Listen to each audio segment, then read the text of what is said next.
So many of us go through school and our love of learning is just completely squashed to the point we feel like once we complete our degree, the learning is over because God, that was terrible. Mm. But the truth is, if you look at little children, every child loves learning. That is a natural human trait. So I'm looking at it now as a veteran homeschooling mom. I want to tell the new homeschooling moms that's one of the primary things you should pay attention to is don't kill the love of learning. It's a superpower because then anything changes in the world of technology we don't know about, whatever it is, if they know how to learn, then they are going to be able to adapt versus someone who can only take instruction and needs structure from some authority to say, your next step is X, your next step is Y, your next step is Z. And so the level learning how to learn that is a game changer. If you kill it because you make learning horrible, Yeah. you really handicapped them.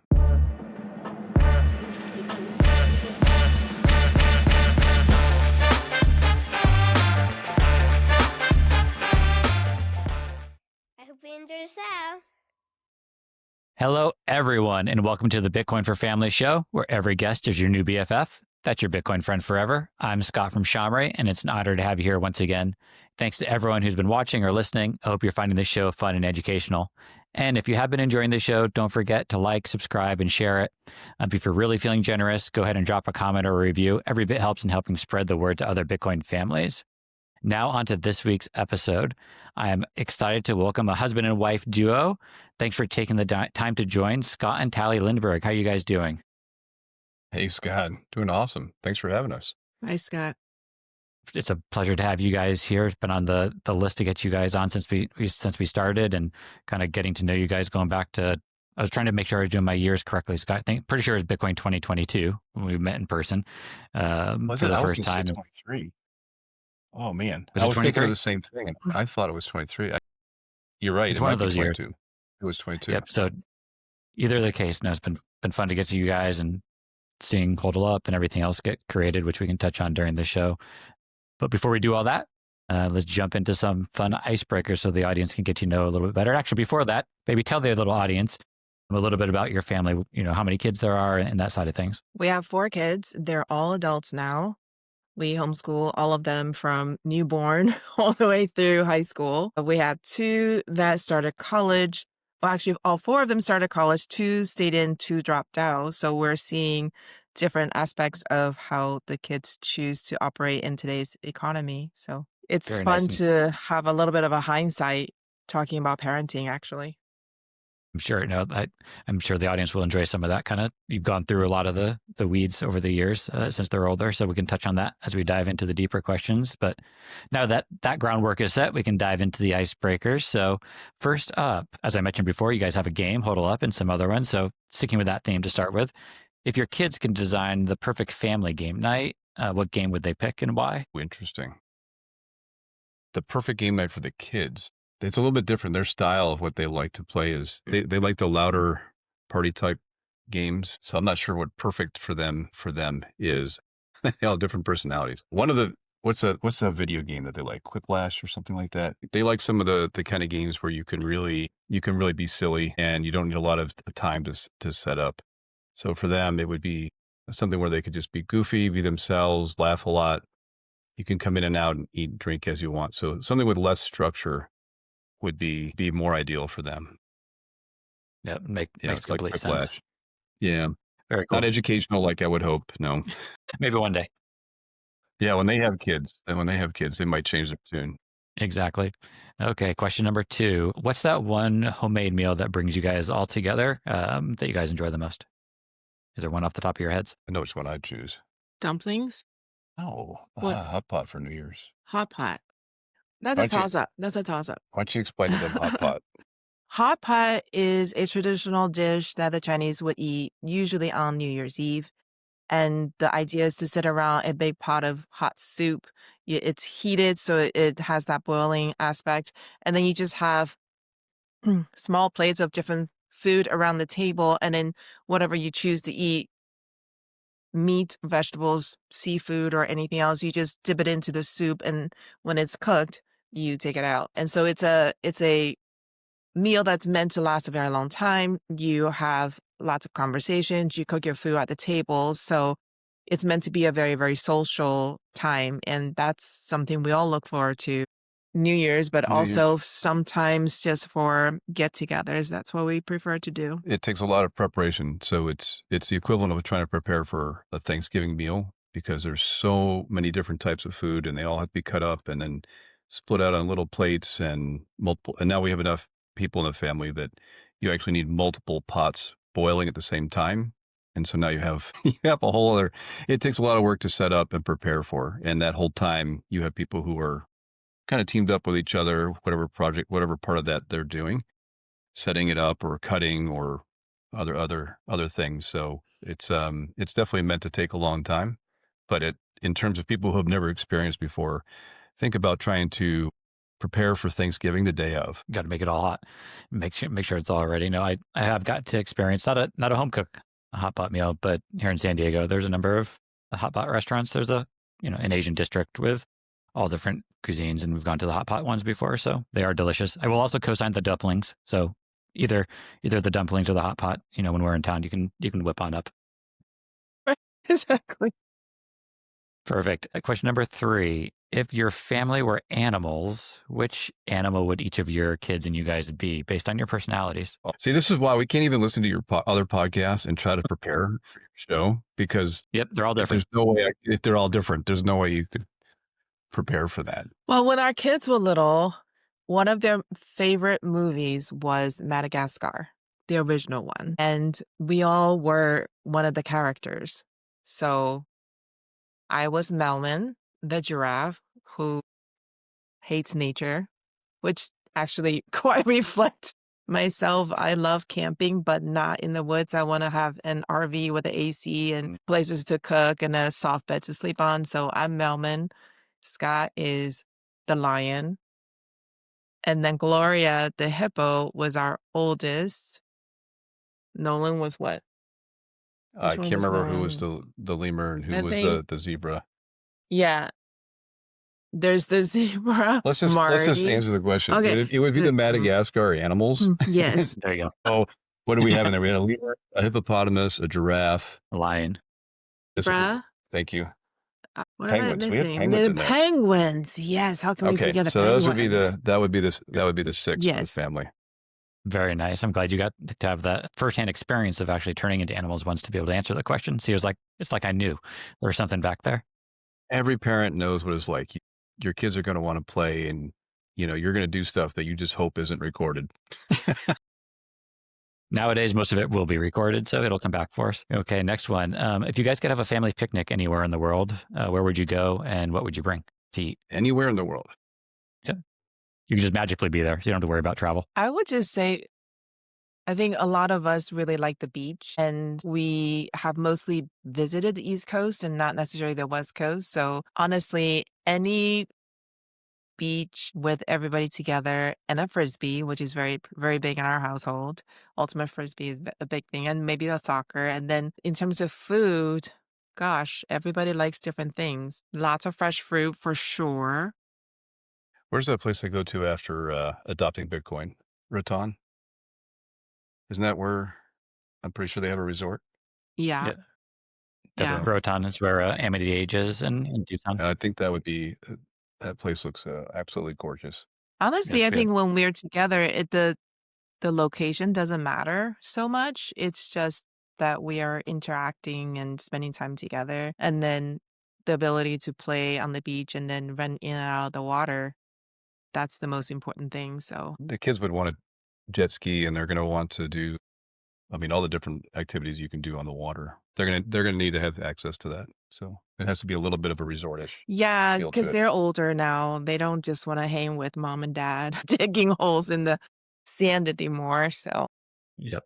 Understandable. Well, I can co-sign Rotan. I thought before going down the Bitcoin rabbit hole, this is probably 10 years ago, Mallory and I were able to go down there and did scuba diving. So it's a Really? beautiful island. And Really? Wow. Yes. Okay. And so for those Bitcoiners listening, look up Amity Age and Doosan and what he's put together. So if you do go down there, you can have a Bitcoin experience. I know there's a bunch of places on the island that are accepting Bitcoin, from restaurants to dive shops. So Roatan is an awesome place. And if you're just coming to the West Coast, Tali, you can come say hi in San Diego. So my kids Sounds are good. actually at a They're at a homeschool event at the bay, sitting in the sand. I got a picture right before hitting record here. So that's where they're Careful what doing you their offer, homeschooling. Scott. We might just take you up on it. And we're Come gonna on have out. 10 people. We're No, gonna have yeah, we're 10 all gonna just like people. swoop So in. it's just Yeah. not gonna be me and Scott. It's gonna be the kids and their partners. No problem. Just as long as you make the hot pot and the dumplings, we're good. Right, there you go. Yeah. Okay, last one. Thinking back to when your kids were younger, what's one of the funny excuses they gave to get out of doing chores, and did it work? Doing chores. Or I guess having them do anything. Guess it doesn't have to be a chore, but Well, if you're okay, trying to, so as a homeschooling family, yeah, I try not to teach subjects I'm not very familiar with. So I thought it was important for the kids to learn Latin, and it was not one of the languages I know. I also didn't want to teach science because of the amount of preparation that needs to go into creating labs and things like that. So I did outsource those to a local Catholic private school that had a homeschool co-op. And as a requirement, even though my kids were only attending 1 day a week, they had to wear the school uniform. And we have to get up very, very early in the morning, and they have to be dropped off 8 o'clock. And then it's a series of very strict Catholic structured day with logic, Latin, and then the sciences. And the first thing I have to say is the uniform was so ugly. It's like, you know, the Sound of Music when Maria first goes into the captain's house and he goes, turn you around. And then he's like, oh my God, it's the dress. Okay, that was the uniform they had to wear. So awful.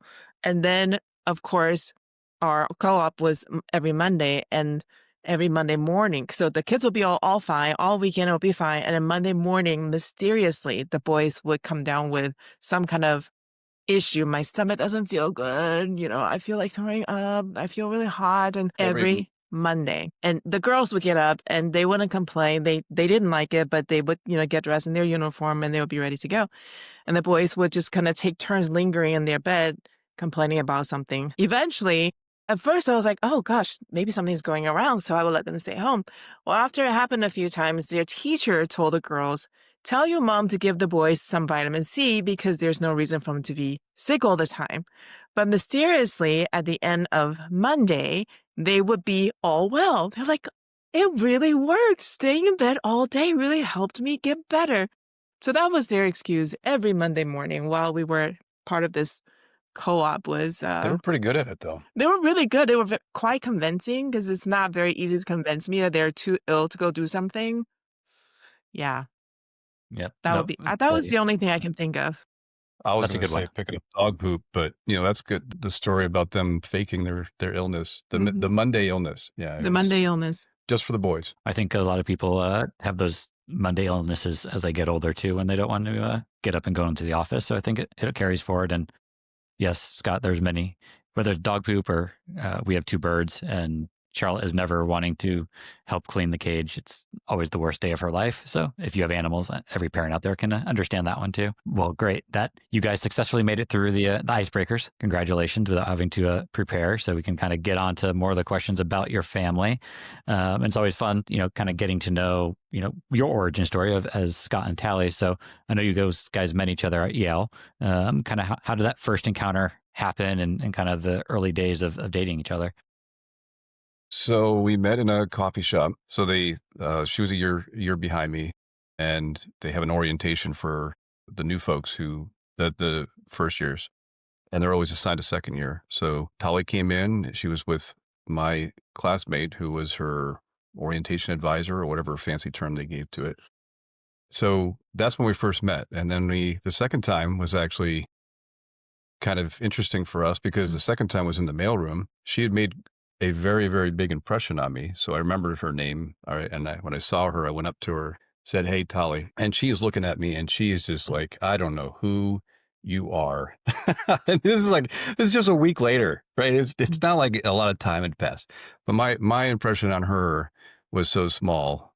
This is my story. She's going to tell you a different story. But I was just like, wow, she doesn't even remember who I am. I just blend in like all the other guys around here. But that's how I remember it. So you want to defend yourself? I do, actually. So the first week of the first year on campus, we meet each other in a lot of situations. They really trying to get the group together. So I literally had just met 200 people in person, exchanging phone numbers and names and background stories, etc. And it was very intensive for a week. And so that's my excuse for not remembering people's faces because there were so many. But anyway, right before he said hi to me in the mailroom, some other guy had just come up to me and started talking.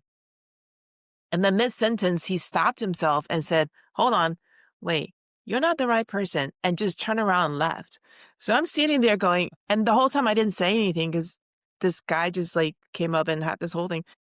And I thought, is there somebody else walking around who looks exactly like me? Which, sometimes happens.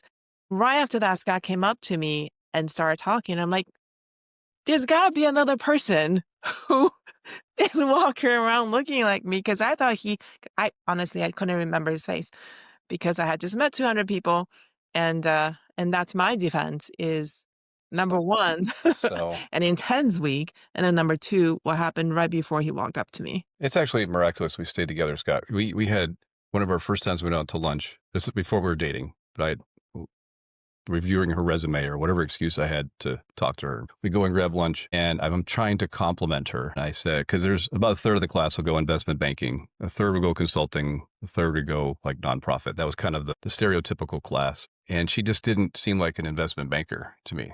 I'm thinking people who they like strippers and they cuss a lot and they're really crude, and that wasn't her at all. So I said to her, I asked her what she wants to do. And she said, well, I want to go into investment banking. And my reaction was like, you're way too nice for that. That was what my thought was. But when I said that, the way she took it was, you chauvinistic, whatever person, you think that women can't be bankers, right? That's how it was received. We had all these things in there. It was miraculous that we worked through that. I'm glad it all worked out. And kind of, what was that first date that you guys ultimately went on once Scott stopped pretending to look at your resume? You're just going to keep on picking all the controversies. We have a, if you would do the Harry Met Sally and put us on the couch, we have a different version of the first date. My version of this it was a Halloween gathering, if you will. There's a bar that is for the grad students, basically. So the undergrad aren't supposed to go there. And it was Halloween weekend. And so we went to that together. We went out to the store to pick out outfits together. We got ready together. We took another couple there. I think we even went to dinner. Like everything was like a date to me. So that was what I call date. I believe her impression is when we went up to West Point for a football game or something, and she went with me. I believe that's because the formal asking is the difference in this. So she's shaking her head. So, Well, so I don't think if it's a spontaneous day of hanging out counts as a date. You sort of have to plan a date. So that Halloween party to me was just hanging out. So our first official day is the West Point outing, in my opinion. no, we still don't agree on this, Scott. So I just think don't even one day try to get resolution.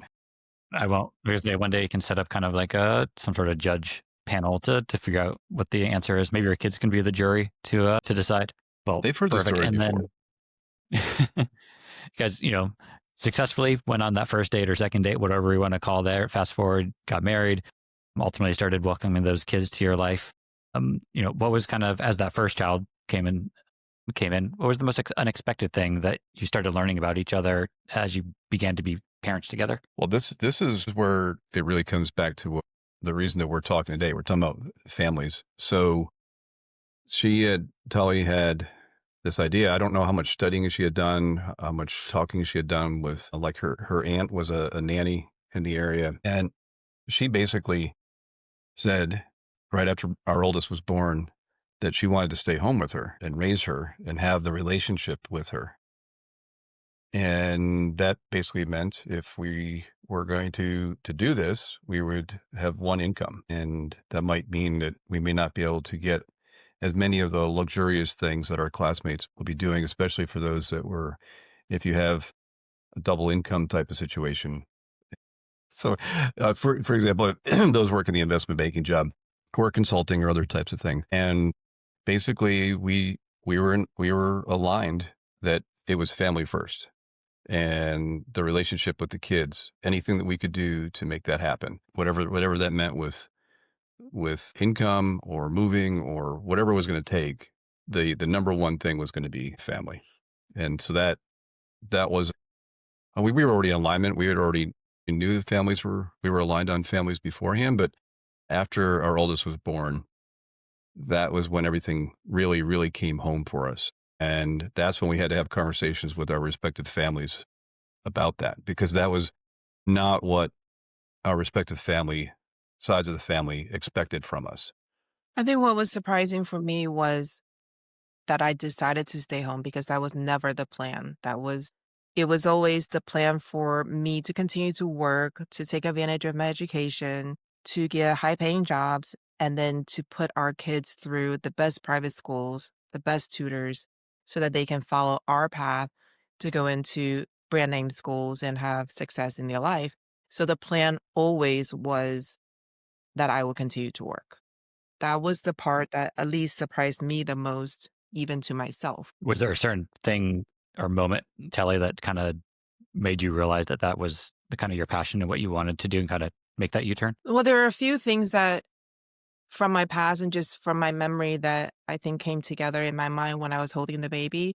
One of them was when I was pregnant, I started looking for daycare centers for the baby because I wanted to make sure she went to a good place. I asked around and I went to the most reputable one with the longest wait list, thinking that that would be the best place for them. But I asked them if I could just observe for a couple of hours one day.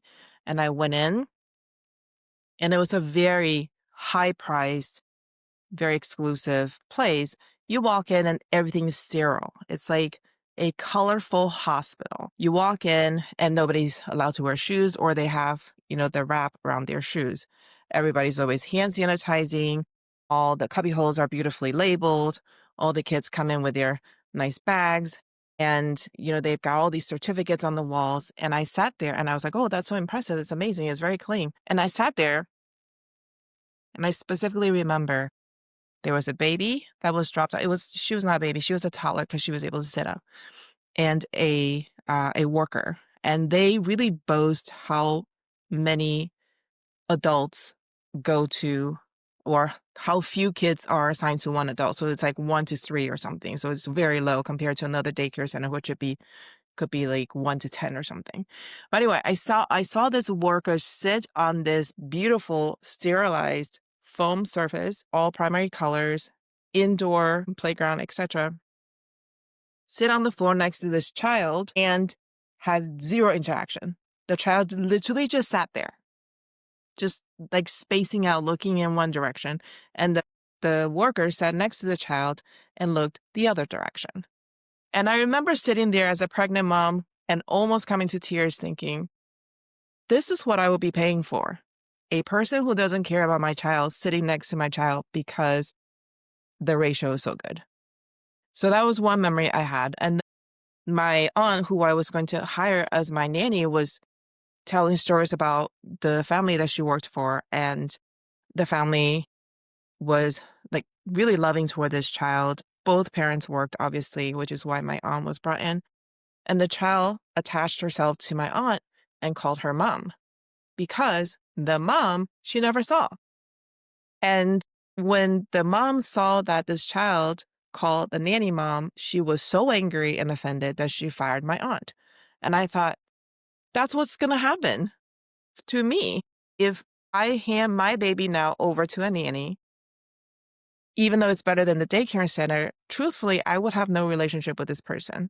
She won't know me. I won't know her. She's going to grow up and I'll be paying for everything, but she's not going to know who I am. I will know who her friends are. I don't know her teachers. I don't know her likes and dislikes. I don't know what she's afraid of or what makes her. I wouldn't know anything because I would leave the house before she woke up and I would come home after she went to sleep.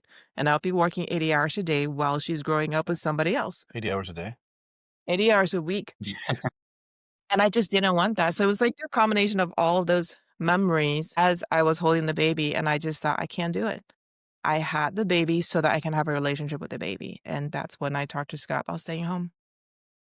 Well, those are two definitely powerful stories that leave an impact. I'm sure there's others that feel the same way. And Scott, you mentioned that part of that process was going to talk to your respective families that maybe thought the other things. I'm sure there's many people out there listening who, whether they're in homeschool already or thinking about staying home, who maybe are fearing that conversation with their families. How did that go? And are there tips that you guys learned from kind of talking to your families about that process?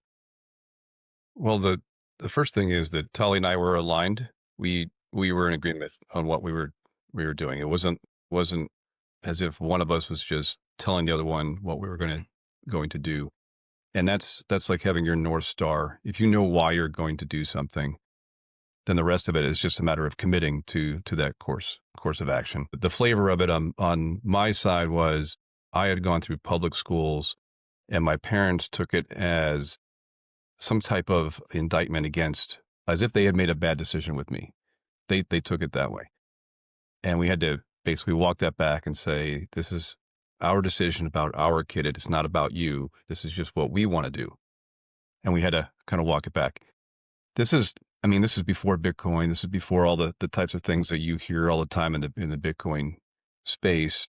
And so didn't really have a lot of the frameworks that we have now to try to explain it. I don't think they would have worked anyway. This was an emotional type of discussion. It was more, hey, you're in the Asian community, the idea of it's, I don't know how you say it, it's the going to a prestigious school. This is a big deal, right? You went to Yale. You're supposed to go and have a career. And I am still the bad guy on that side of the family because I'm the one that got her pregnant 4 times. She's at home with the kids, not working. It's because I'm the one that derailed her from this career that she was supposed to have. Well, in terms of suggestions for people who might be somewhat anxious about sharing this with a family that may not support the idea, is just you have to see on your ground, because I got to a point where I was talking to my mom and she was trying to talk me out of it. And I said, you're not going to convince me to put my kids in school. And I think we just need to agree to disagree, because we can stop this kind of round and round thing. And that's where we had to leave it. Ultimately, though, when the kids will grow up, his parents, his mom specifically, told me one day, in hindsight, she said, I'm so glad you decided to homeschool, and I wish I had done that with Scotty, so him. And that was such a affirmation for us making that decision, because it was very lonely. It was very lonely to know both sides of the families disagreed. And when I needed help, I wouldn't reach out because I knew that they disagree with my decision. And and your wife knows how difficult and challenging it is to live a day and be responsible for every aspect of your child's life, including all of their education. There is no breathing room, right? Especially because your nights are probably interrupted by the kids for a variety of reasons. And during the day, not only do you have to be mom, nurse, housekeeper, but also teacher, principal, guidance counselor, you name it, right? It's a lot of pressure. And if you don't have support, it is very, very challenging. It comes back to the popular book, Know Your Why, or what's it called? Yeah. Is it Know Your Why? I think it's called, yeah. If you are aligned, you and your partner are aligned on your why, then you have more agency than you realize. A lot of people think they have to do something because of family or other reasons, or maybe you're in a district or a region where there are compulsory regulations around education. As a parent, you have a lot of agency. So if you're aligned on your why, it's about taking that first step and committing.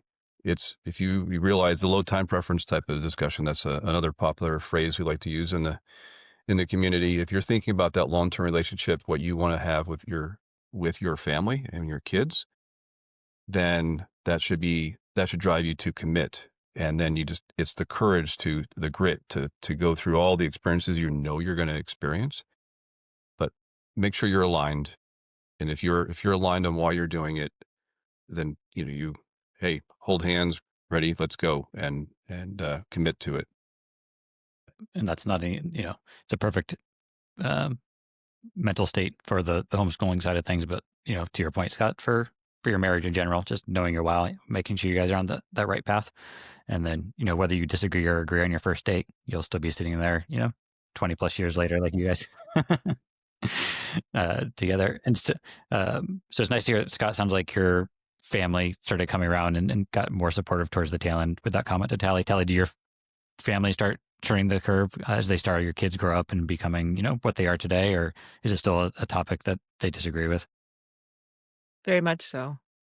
Very much so. We don't talk about it. I mean, you talk about families. Families are so important. The statists are going to try to take away the family, right? That's a core idea. And our kids value family. So one of our 4 got married. Wait, was he 20 at the time? I think he was 20 at the time. And that was something that outside our core family here was like, what are you doing? How can you let your kid get married? Well, he's 20, first of all, so he's 18. He can do this. And we have our, and now you fast forward a year and now another one of our kids is engaged. And the reaction is still the same. Like, how can you let them do this? You have to stop them. And we're like, we don't want to stop them. And even if we did, this is their choice.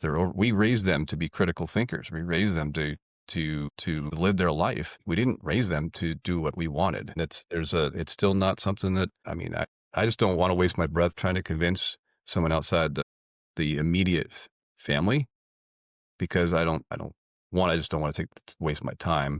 And 2, it's not their decision. It's not up for them to decide. I like the fact that our kids focus on family.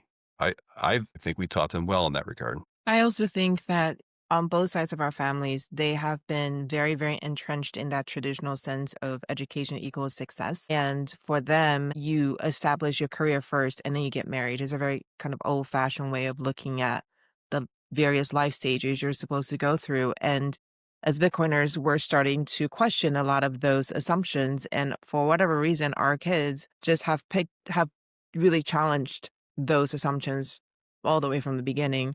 We were not expecting them to challenge the marriage part, but they did. And ultimately, everybody has to walk their own journey. And who are we to say that we know better how they should live their life? And right now, the more we learn in the Bitcoin space about all the lies that have been sold to us about, the proper way to live your life, the proper way to ensure success, the proper way to live toward old age, whatever you want to call it, like we're literally challenging all of those assumptions, and our kids are naturally already doing that, which for us, well, at least for me, is a great opportunity to even take another step back and re-look at society, world, life in general.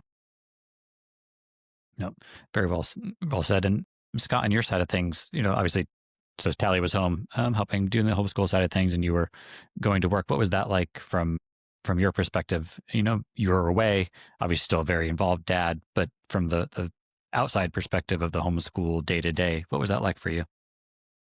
So there was a lot of stress. Boy, there's a few turning points in there that would take longer than a podcast to get into. So I took jobs and stayed in jobs longer than I should have. And I did it out of fear. And so again, a lot of people in the space will echo things like be the change you want to be and don't support the system and that type of thing. My mentality at the time was I am responsible for this family, for the income, so we can feed them and have a roof. I need to make sure we have medical coverage. That's all on me. And so at the time, I would just do everything I could that when I was home to try to be present with them. The hours that I was working at the job made that difficult because I was usually pretty tired. And so I was just physically drained, and I would fall asleep reading to the kids when they were little. Take something like the books behind you on your shelf there. Imagine sitting down with and you can't even get through like a page of it. And you're like, that was me. But I did my best. I would build them. I was the one that would build the forts or the monkey bars or whatever weird things that were a little bit outside of Tali's comfort zone. And so my way of contributing was more the physical, let's just do something crazy kind of thing. Let's go put the jump house in the living room type of thing. We had a blow up jump house, for example. And Tali didn't want to lose the kids outside because she's in the zone defense. And so we set it up inside the house, and we did a lot of things. So just any kind of home improvement types of things we needed to do to support the family, whatever we needed to set up for them. That was my job, and to be as present as I could. In hindsight, if I could go back 20 years and tell my younger self, I would basically say, you have everything you need to go and do the entrepreneur route. Just do it. Commit to it. It's worth it in the long run. At the time, I was living in a very high time preference fear type of mode, and I didn't even realize it. It wasn't until we went on the journey of the last 3 to 5 years and really got into a lot of the subjects that we spent so much time on with Bitcoin, like Austrian economics and all this, that I actually had the words to, our framework rather, to look at that.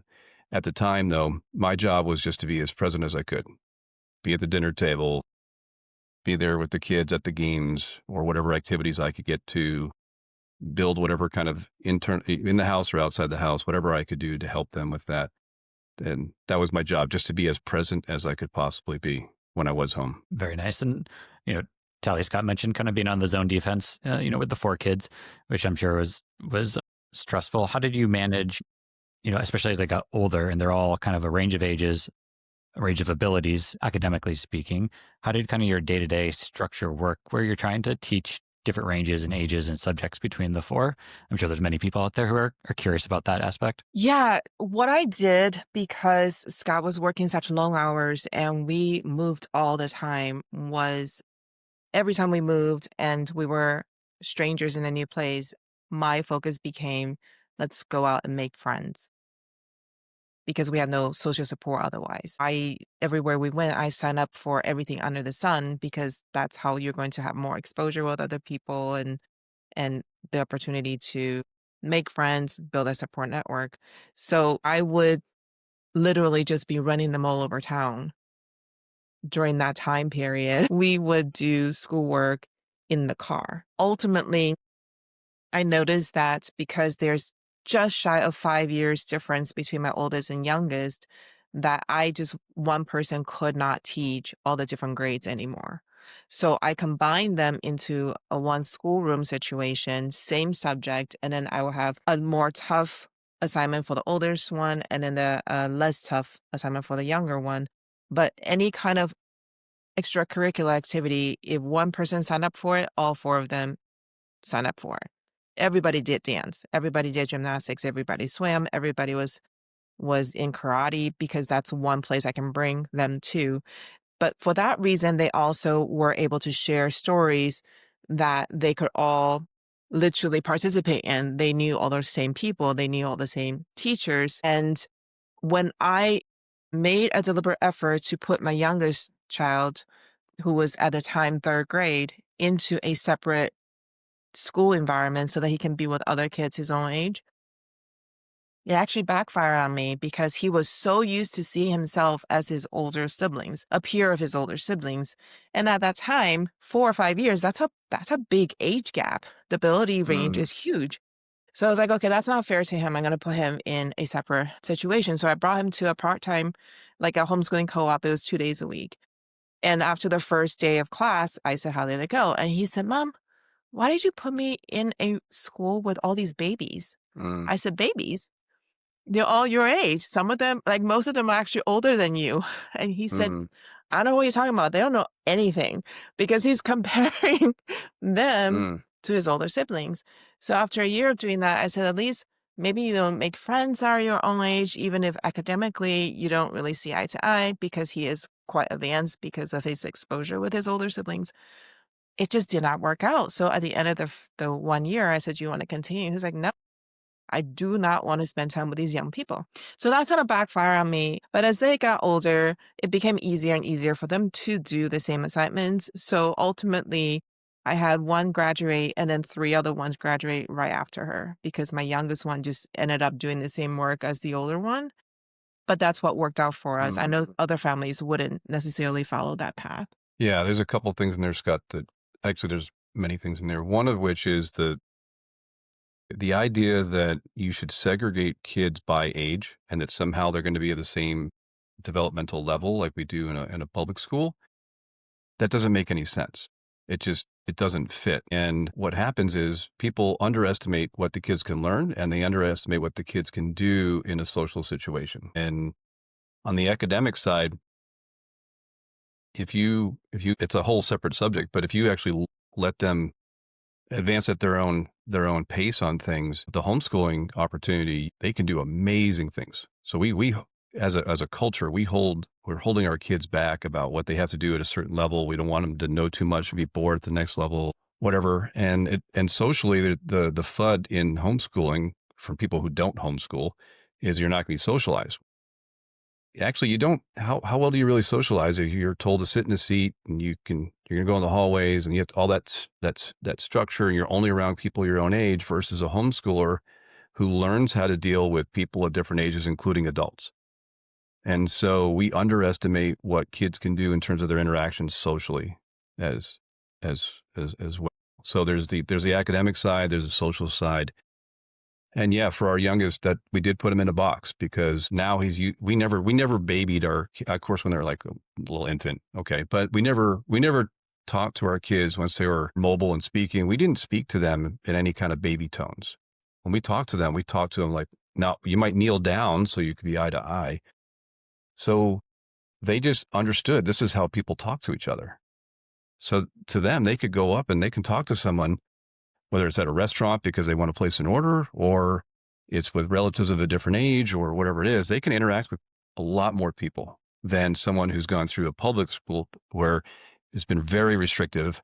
They have only people who are immediately around them of their own age. And so I think there's a couple of deep rabbit holes you could go down, but we're holding our kids back. The way our current of school is as a culture is really holding back the kids' potential, and Well, the academics is one part of it. I do want to add something that if I could go back and do differently, I would. So if we take away the fact that we were moving all the time and I signed them up for different activities so that they could make friends.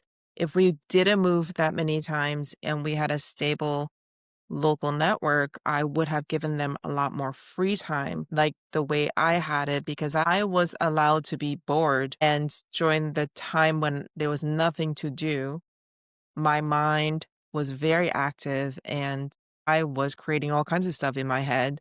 Whereas when I was shuttling the kids from one thing to another, everything was structured. Every moment of their day was busy. And ultimately, the only time they had free to themselves was between the activities or on the weekends when we didn't have to go to a game or a recital or a practice or a rehearsal or something like that. And I wish I had given them more of that to allow them to have time for boredom. Mm-hmm.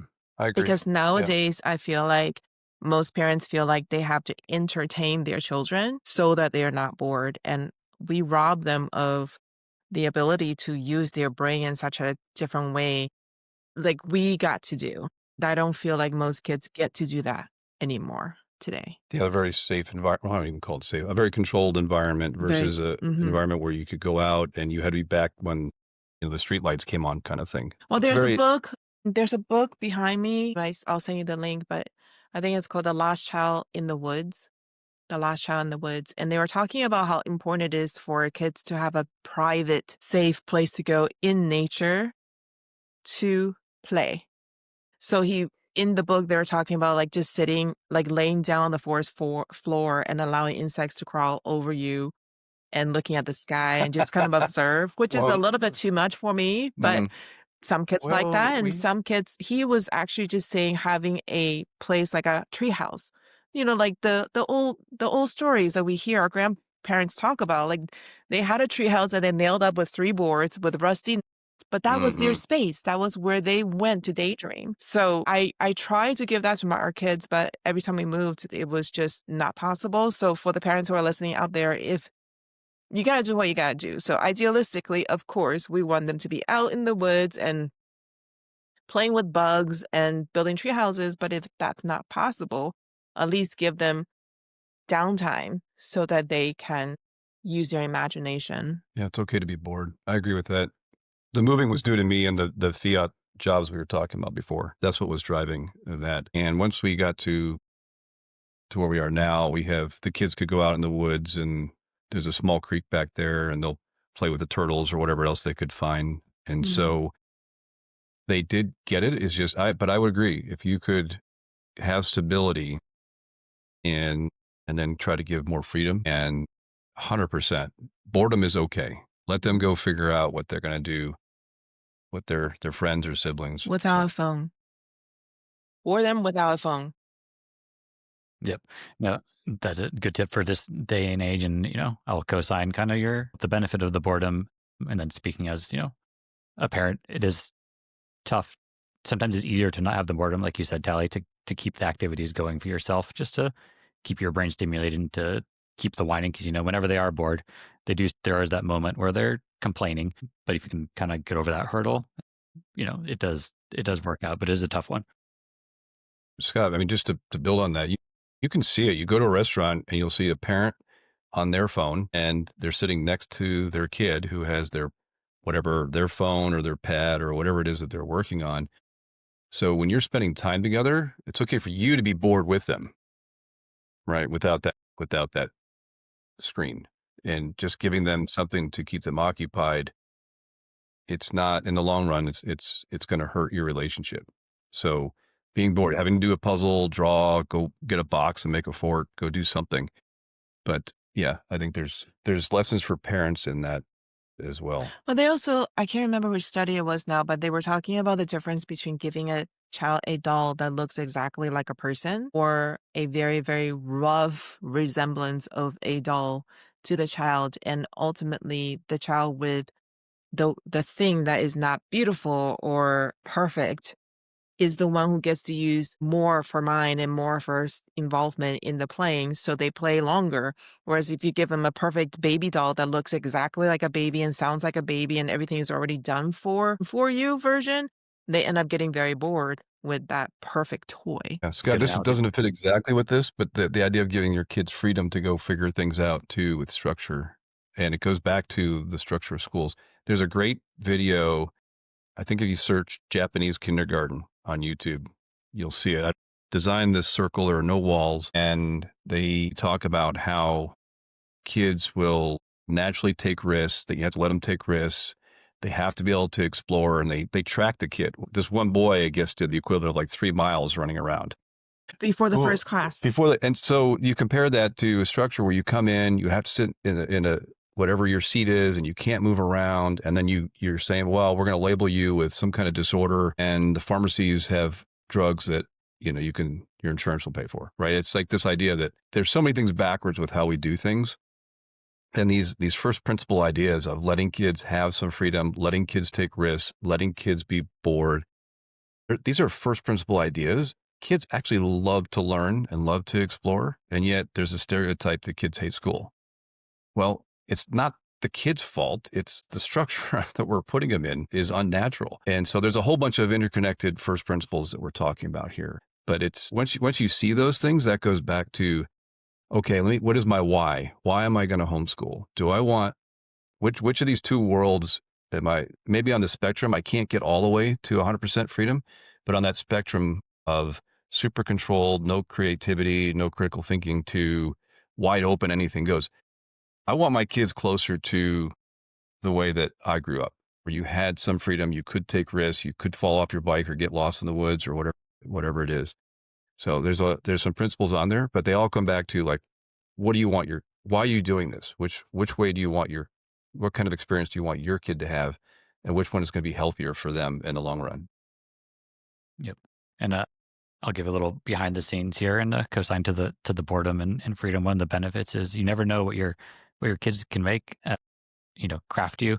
And there's always crafts going on in our house, and they're usually spread across this office table here. And so you get, for those listening, watching on YouTube, you get, fun craft projects like this, or, Nice.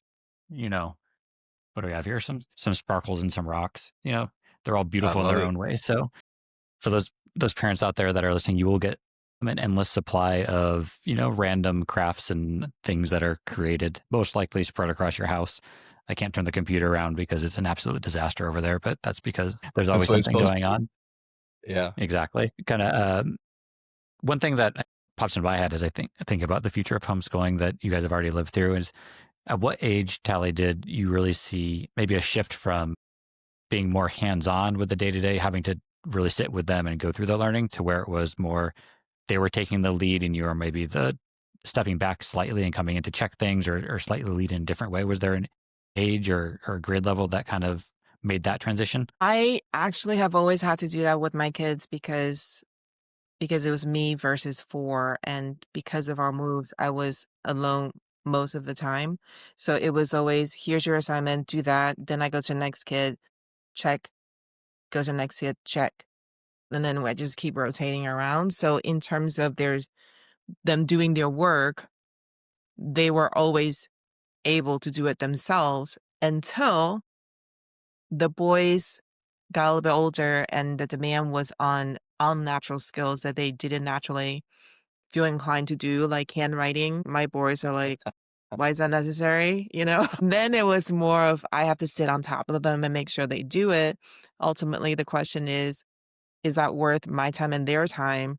Because some people argue that it's irrelevant and will become irrelevant. Some people say it's a matter of self-discipline, and some people say there's some kind of connection between brain development and such. And you have to make that choice yourself. But I think the assumption we have to make as parents that's so lacking today in society is that every person is naturally inclined to thrive in whatever way they feel drawn to. So if they fight you about learning Latin, is it necessarily because you're doing a poor job as a teacher? Is it because the student is being defiant? Or is it just forcing them to face challenges that are more unnatural to them? Like little girls tend to be able to sit still for a much longer time than little boys. That's not saying that little boys, there's something wrong with them or that little girls are just better. It's just that they have different natural tendencies. And so to answer your question about what age do they naturally take over their work and I can take a back seat, I never was able to take a back seat because they're always challenging me in different ways. But if you really allow them the freedom to explore topics of interest to them, and then give them guidance on how to best learn whatever skill or subject they want to, then you really, even at a very young age, can take more of a hands-off approach and let them explore that fully. And I am not saying that we don't give them guidance, because there's another part of the spectrum where parents just say, you can do whatever you want. This is free schooling. It's unschooling. We don't participate at all. You, as human beings, will do your own thing. I do feel that because we live in a society, we have an obligation to teach them skills that allow them to thrive in a societal situation. It's hands-on to give them structure, but it's hands-off for them to fully explore the subject, is the way I would answer it. Yeah. Yeah. It's hard to do that. I mean, I agree. Well, obviously Tali and I agree. We don't want to we're not on the spectrum of full unschooling. We don't have anything against those that choose to do it. It's just, that's not where we are on the spectrum. On the other hand, I think we as parents need to rethink what does a curriculum really look like to set someone up for success. And memorizing historical facts when I can look them up anytime with whatever AI or internet search, is that really something that's going to help them be successful later? So I think we just need to rethink what are the subjects. Understanding energy literacy, food, understanding what we're actually eating and how the body works, and exercise, and how important sleep is. A lot of these other types of things, those are things that can help in the very long term. It can help them take on the world. And if you give them those first principle frameworks to work with, those are what should be in the curriculum. I mean, they're going to learn how to read, and they need to know some basic math. But do they need to know the color of the dinosaurs, or I don't know, something that we spend some amount of time on? So I do think you have to take a stand on, okay, they're pushing back on this subject. Maybe it's Latin. I would push. If I was a kid and you try to teach me Latin, I would push back too. So, I mean, as a parent, you're going to have to make your choice on that spectrum. Where are you on that? And maybe it'll change over time. Maybe it's different between kids. Maybe it's different by subject, whatever it is. But I think ultimately it comes back to it's on you, the parent. You're the one that has responsibility for that. The school, the administrators, the bureaucrats, whoever whatever outside forces, you as a parent have to make that decision. And exactly where you on that spectrum, whatever that is, that's what's right for you. It's not for me to tell you you're right or wrong because you're too far one way or another. But don't you dare try to tell me where I should be on that spectrum. Like basically, you need to back off. These are my kids. You as an administrator or bureaucrat, whatever you are, just you need to stand away. Well, the other thing I wanted to add is when we think of of education, when we think about educating our children, one of the first things that and the most common thing I hear is I want my child to reach their full potential. And so in our mind as parents, it's very easy to fall into the trap of thinking we have to be the feeder of knowledge. Open your mouth and here's a fact and here's a logic or something.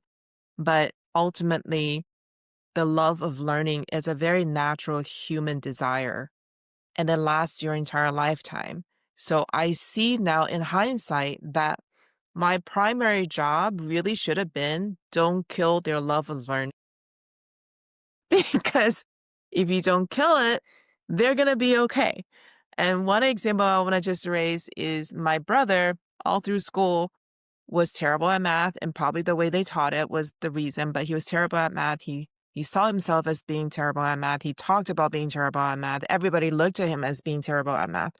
But when he graduated and became a store manager, knowing accounting was necessary for the success of his job. And guess what he did? Went back to school, took accounting, which I think is very boring, but he aced it because there was a need. And the love of learning didn't necessarily play a part, but he was able to accomplish it.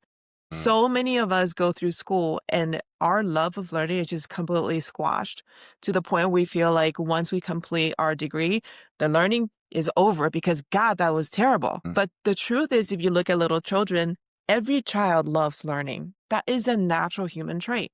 So I'm looking at it now as a veteran homeschooling mom. I want to tell the new homeschooling moms that's one of the primary things you should pay attention to is don't kill the love of learning. It's a superpower because then anything changes in the world of technology we don't know about, whatever it is, if they know how to learn, then they are going to be able to adapt versus someone who can only take instruction and needs structure from some authority to say, your next step is X, your next step is Y, your next step is Z.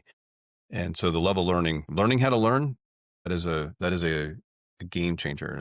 If you kill it because you make learning horrible, yeah you really handicapped them. It's a tough balance for sure, but you're spot on with everything on that front. Maybe final question on the homeschool front. Now that your kids are older, you've mentioned a couple are getting married or already gotten married, kind of getting that next step in life. If they choose to have kids one day, do you think they'll go down that route with their kids? Do you have that sense, or too early to tell? Yeah, so I asked our son, the one who just celebrated his 1-year anniversary, and he and his wife both were homeschooled. They have already decided they're going to homeschool. So I know that they will. The one that's engaged right now, we've talked about it as well. And I understand that they also plan to homeschool. The other two, since they're not anywhere near that life stage, they don't know yet. But ultimately, I think once, because of all the things we talk about all the time, they might roll their eyes at us when they walk by. I'm like, oh my gosh, mom and dad are talking about that again.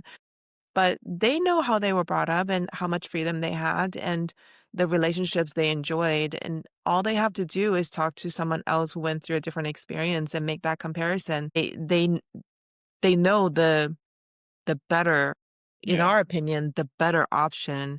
And I believe they will choose that.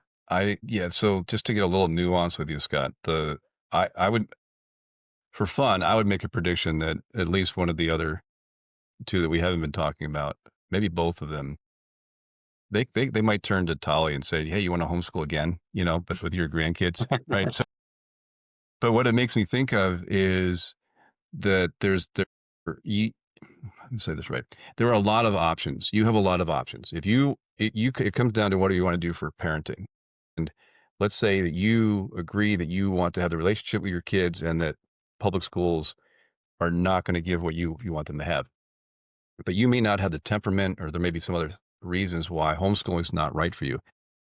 Well, then you get into co-ops, which essentially would be You get a group of homeschoolers together, and Tali teaches Chinese, I teach math, and you teach writing or something, right? We could get together. Then you have micro schools where you say, well, we don't even want to figure out who's going to teach what, but collectively we're all going to get together and hire a private teacher. And they're going to do a co-op, but we're going to outsource it to an actual teacher. And then you, of course, get into private schools and extracurricular things. So where I'm going with that is there's a whole range of options that you have.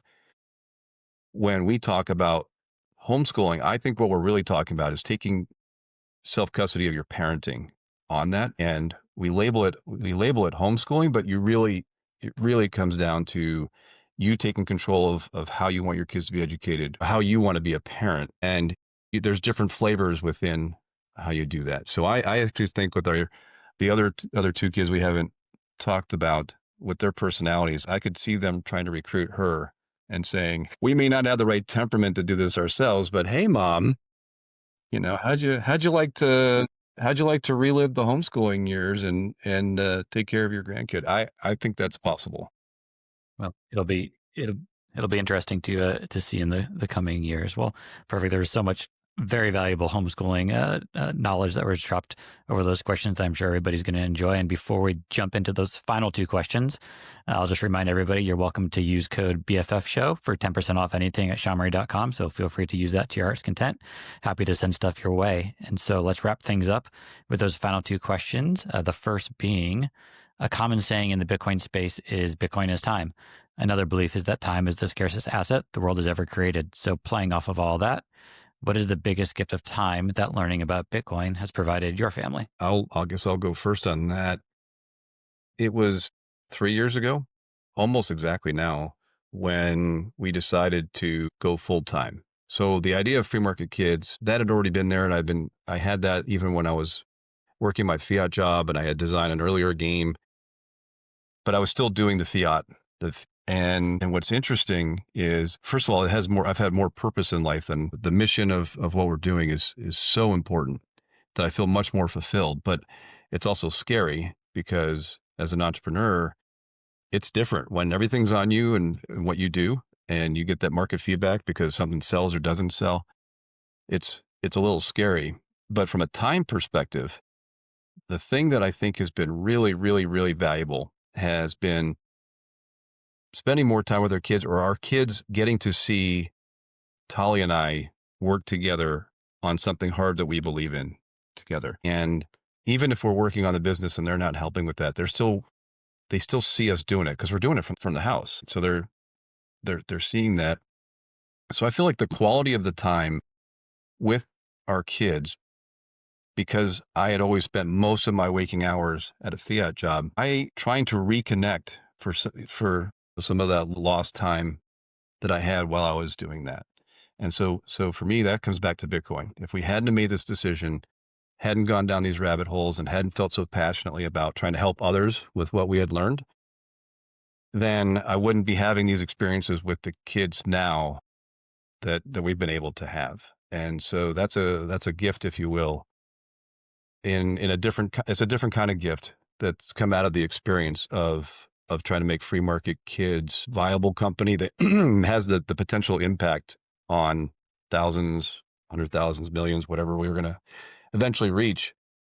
That's huge. It's really, really huge. But time with the family has been something that I didn't expect to get out of that, and I wouldn't trade it for anything. Very nice. How about you, Tali? I was thinking about that question. Sure, exactly how to answer it, actually, because when we talk about time, like time as currency, if you're new to the Bitcoin space and you're still in the rat race, the idea that Bitcoin gives a gift of time is far in the future. It's far in the distance, because unless you already have a bunch, because you got in early, you can feel like you're playing catch up.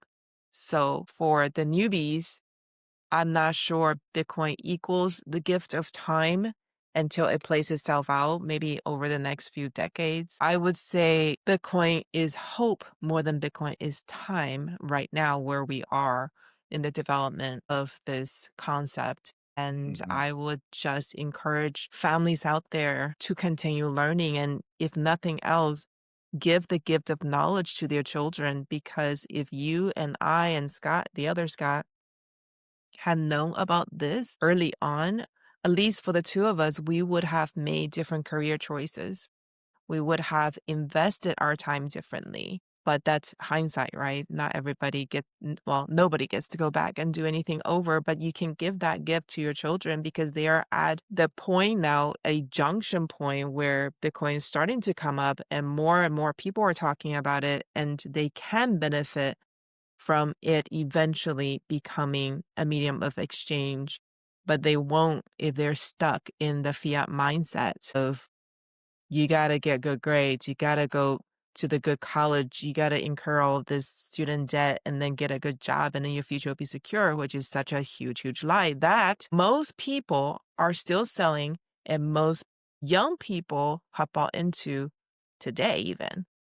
So I would just say for the newbies especially, I think for the people who have been around for a while, coin is time, but for the newbies, give the gift of knowledge to your children. Yeah, I think Very all well the said. time with the kids and the relationship is you already got that even before well, I hope that didn't make a lot of noise on you, Scott. The idea of spending your time and building the relationship with your kids, that's something that Tali, even before Bitcoin, understood. And so I don't know. I think if you were advising newbie Bitcoiners, I think if you get too theoretical about it, they're just gonna say, okay, you're gonna go join your little your laser eyed group and do whatever. If you speak to parents in terms of the time is a scarce asset, you ever heard where someone does the math and how much time you're going to spend with your kids, and then after 18, what percent you'll spend with the kids, and it's like almost nothing, right? Mhm. It's a small fraction. If I was talking to parents, I would phrase it that way. The fact that you can relate the principles of what you're talking about to Bitcoin, I'm not sure I would bring that up right away. I think you might lose people. I think it's fun to talk about because we see both sides. But if you were trying to explain to somebody, I would just start with that parenting relationship and investing the time you have with them. That's where I would start. Makes complete sense. Well, perfect answer to that question. Very deep, and that brings us to the final one. If you had one Bitcoin to give each of your kids, at what age would you give them the keys, and why? Working. I don't know. I wish we had it to give to them. Well, That'd be kind no. of cool.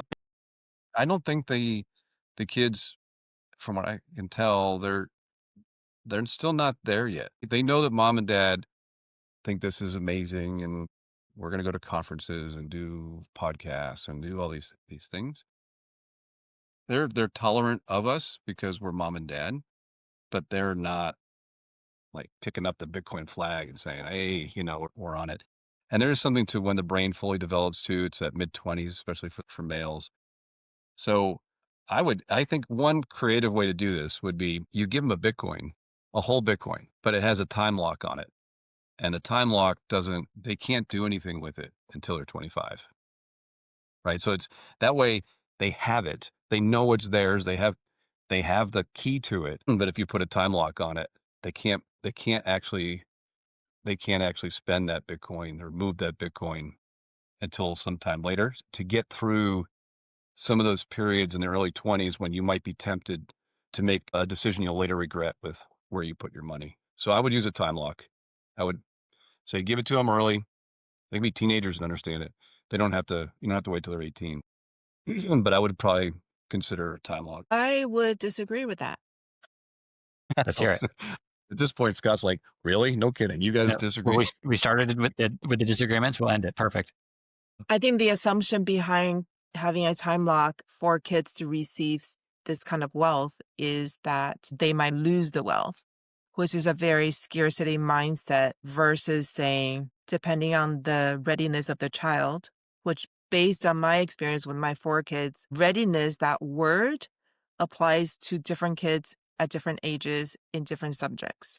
So a child who is 17 could be years ahead of another person who's 25 in terms of their intention and their goal for money gift that you give them, right? So if you think of it from the opposite point of view, not scarcity, but plenty. Let's say you do give a child the one Bitcoin when he's 17 because he had a business goal and he was going to apply it toward a business plan that he thought out and talked about and strategized, et cetera, and he fails, let's say. The whole Bitcoin is gone. It's wasted or used up. That whole process wasn't a waste because equally you could have given him $100,000, whether it's dollars or Bitcoin, to try that business idea. He would have, in exchange with the mistakes, learned the lessons. So if you think of it from the idea of plenty, sure, it's possible they may have lost the money, but they will earn it back in other ways because they have learned the life lessons. So I just disagree that it needs to be a specific age or a lock or any kind of assumption, except that, again, I go back to what I said before, all people are wired to thrive in whatever way So makes what time would most you? sense to But them. what age would you give then? Because that was a question. When would you do? You're going to give them I to 'em at different times? Yeah, I think it's fluid. I Well, think it depends on the person. And the reason that will work is with a lot of communication. So our 4 kids, if I gave one person some money and the other person didn't get it because we talk about it openly, they're not gonna be like, well, how come you gave him money and you didn't give me money? 100% they're going to do No, that. they wouldn't. Yes. No, they wouldn't. I guarantee you. Guarantee the younger one's watching the older one, and they said, "Hey, mom gave so and so that at 16 or 17 or pick whatever time I you have want." They're right. never heard them say that, ever. Okay, so Okay, what is the biggest gift a saying. parent gives to the child as they're growing up?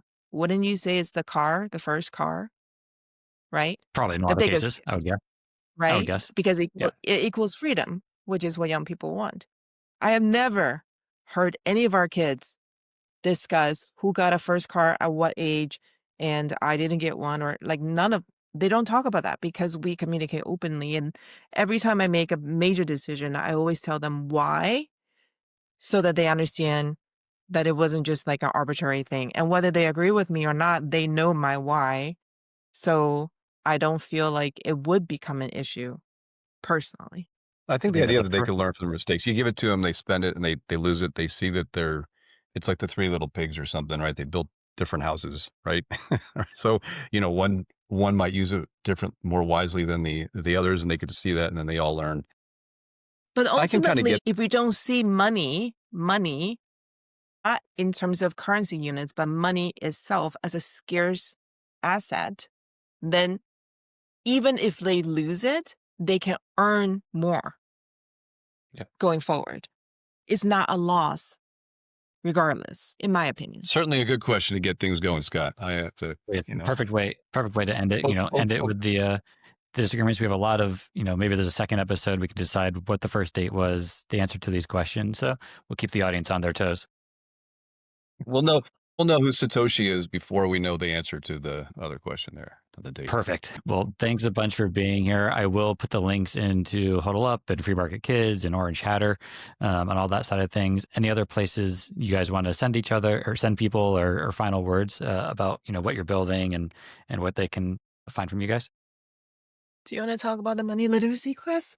Free Market Kids is where you can find all of our current products. One of the things that's on there is Fed Up. So it's a game that'll be coming out.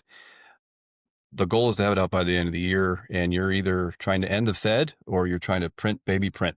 And so if you want to support that, I am considering doing a crowdsourcing campaign for that. I haven't pulled the trigger on it yet. And I'm working on a money course because next year I'm really looking at, instead of focusing on Bitcoin conferences, to really focus on the homeschooling conferences and to get out of this.